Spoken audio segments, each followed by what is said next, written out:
What's up, guys? It's Ken Arnold Fishing here with another video. I want to try something new today. As most of you know, fishing for me over the next month or two, with it being winter, is going to suck. I'm not going to be able to fish that much. I'm not going to. I do have a tournament in February, but other than that, I'm not going to be doing a ton of fishing just because there aren't a ton of fish to be caught up on the bank for me right now. So I thought I would start something new. I'm gonna do this thing. I'm gonna call it Fish Talk. Now, what Fish Talk is Fish Talk is gonna be a little series I'm gonna do. I don't know if it's gonna go past the winter or not, but I'm gonna do it for a while. It's gonna be me giving a few tips, talking about stuff that I like to do, all that fun stuff. While I might not be fishing as much, the industry is still going to be going on. Things are still going to be happening, and there's going to be a lot of stuff going on that doesn't involve me. And I feel like this is a good way for me to talk about it and to get it out there a little bit. And I get to give you a couple tips and things in the meantime. So let's get right on into this, and I'll show you what Fish Talk is all about.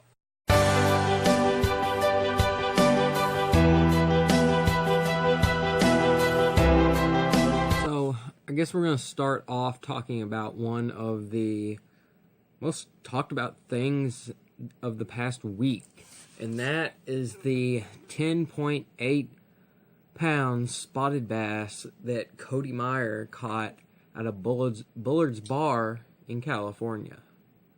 He said that the fish was suspended in over 100 feet of water, and he saw it all on his Panoptix unit, and that's how he went after the fish. He's fishing with a Strike King Ocho. I don't remember the length. I do know he was fishing with really light line, and that's pretty much all we know about the whole situation. Another thing is we don't really know if, or I don't really know if it was accepted as the record or not, because every post and everything I see on Facebook talks about it being a pending record, which makes me believe that it was a record, I guess, and the guy that caught the previous record took the pictures of the fish, so they got him out there. Bullard's Bar is known for giant spots.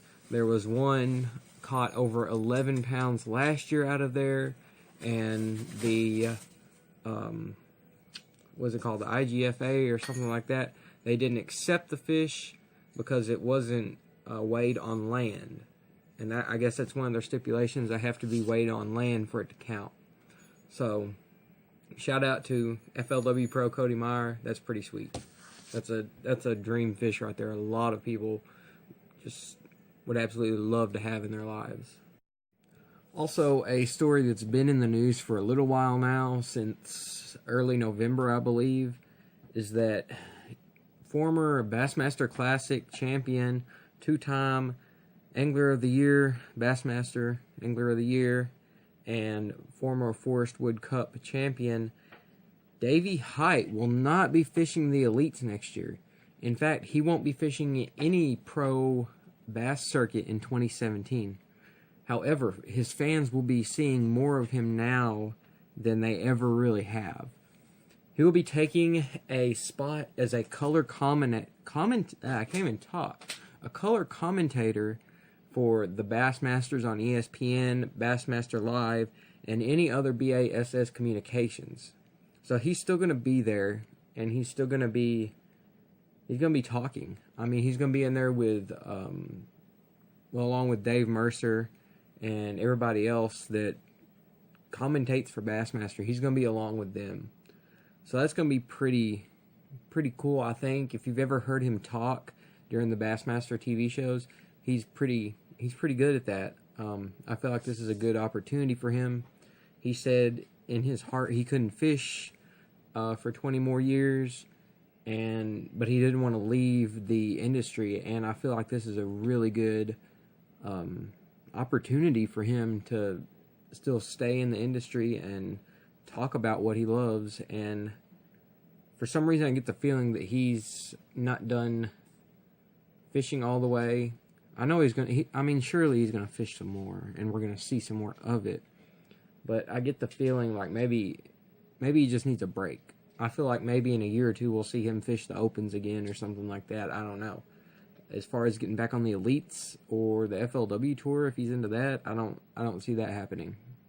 So, congrats to him. I hope he enjoys his new job.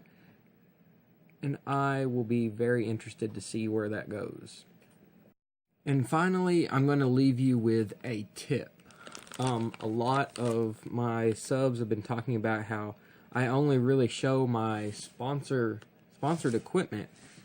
And I feel like really I need to add some more to that, because some things kind of, you need more to it. Like a JH flipping jig isn't complete without a trailer.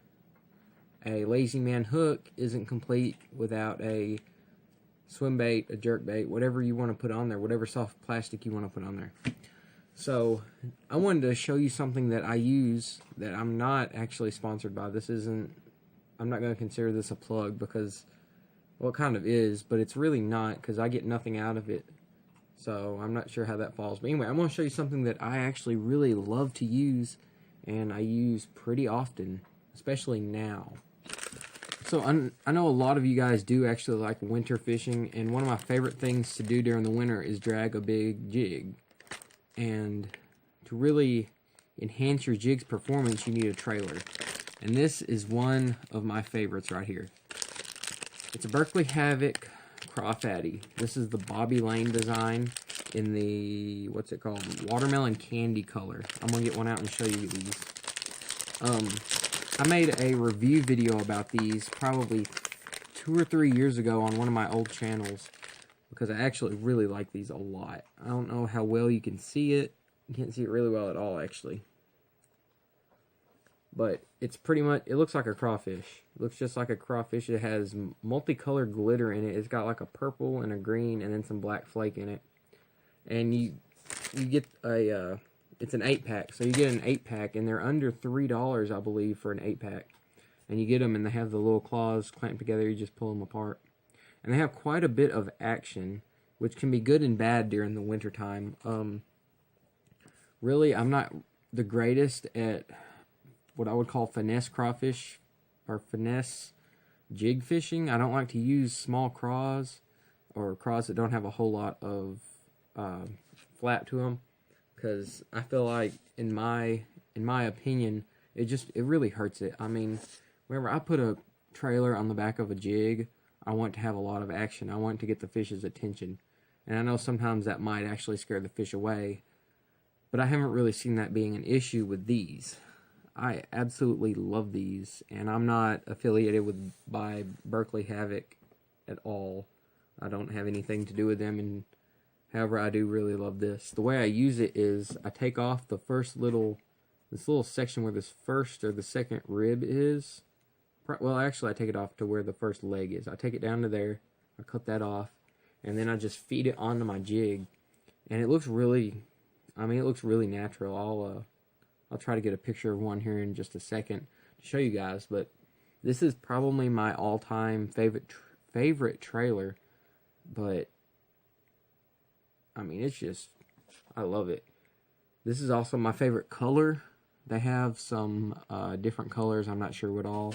I know at Walmart they sell, I think it's like a black and red. So I like using that every once in a while. It depends on what kind of water we're in. That's more of a dark water kind of thing for me. But these, I absolutely love these. I'm going to probably be fishing with these all winter. And you can really go through a bag of plastics really quick any time of year. But that's not as bad with these, because they're only, I believe they're like $2.88 or something for an 8-pack. So that's really good, especially when you compare it to other soft plastics that are similar to this, and they run $6 for 6 of them. 6 or 8 of them. That's terrible. Whenever these do just as good of a job. So that's all I've got in this episode of Fish Talk. I hope you guys like it. The whole purpose is I want to be putting different stuff in the industry, what's going on in the industry and all that. I've already said that. And then I want to put at least 1 or 2 tips in there. It depends on what I have. It depends on what's going on in the industry. There's not a ton happening right now other than that giant spotted bass. That's insane. I mean, that's just insane. So I want to thank you guys for watching, and I'll see you right here on this channel, Kendall Arnold Fishing, somewhere, sometime soon. Thank you for watching, guys, and I will see you later.